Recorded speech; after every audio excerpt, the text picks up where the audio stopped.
CM Chandrababu అధ్యక్షతన జరిగిన cabinet భేటీ ముగిసింది. 3 గంటల పాటు జరిగిన ఈ సమావేశంలో మంత్రివర్గం పలు అంశాలపై చర్చించింది. ముఖ్యంగా అమరావతిలో నిర్మాణాలపై చర్చ జరిగింది. 24,276 కోట్ల రూపాయలు విలువైన పనులకు, పాలనాపరమైన అనుమతులకు మంత్రివర్గం గ్రీన్ సిగ్నల్ ఇచ్చింది. ఇకపోతే డీటెయిల్స్ మా కరెస్పాండెంట్ సాంబశివరావు అందిస్తారు. సాంబశివరావు చెప్పండి.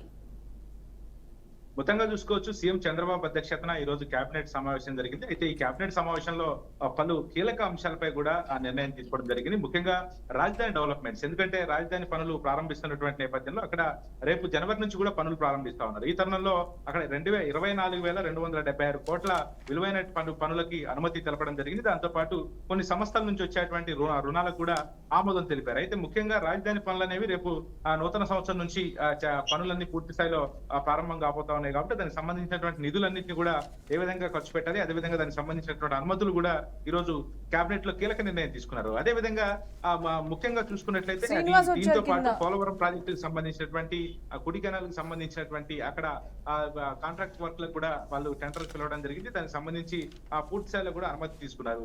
దానికి తోడుగా రాజధానిలో ఉన్నటువంటి ప్రస్తుతం ఉన్నటువంటి ఎప్పుడైతే భారీ వర్షాలకి పూర్తి స్థాయిలో కూడా ఆ ధాన్యం అంతా కూడా రైతులంతా కూడా తీవ్ర ఇబ్బందులు పడ్డారు. 10 జిల్లాల్లో ఉన్నటువంటి రైతులంతా కూడా తీవ్ర స్థాయిలో నష్టపోయిన వారికి పూర్తి స్థాయిలో కూడా లోన్లలో ఒక రాయితీ కల్పించడం కానీ వాళ్ళకి పూర్తి స్థాయిలో న్యాయం చేయడానికి కూడా ప్రభుత్వం అయితే ఇందులో కేబినెట్ లో కీలక నిర్ణయం తీసుకుంది. దానికి తోడుగా ఇప్పుడు ప్రస్తుతం ఎయిమ్స్ హాస్పిటల్ కి సంబంధించి కూడా ఒక 10 ఎకరాల భూమిని అదనంగా కేటాయించాలని చెప్పేసి కూడా ఈ కేబినెట్ లో కీలకంగా చర్చించారు. అయితే ప్రధానంగా పోలవరం ప్రాజెక్టు కావచ్చు, అదేవిధంగా రాజధానిలో ఉన్నటువంటి డెవలప్మెంట్స్ కావచ్చు, దానికి తోడుగా రాష్ట్రంలో జరుగుతున్నటువంటి అభివృద్ధి కార్యక్రమాలపై కూడా పూర్తిగా ఈ యొక్క కేబినెట్ సమావేశంలో కీలక నిర్ణయాలు తీసుకున్నారని చెప్పుకోవచ్చు.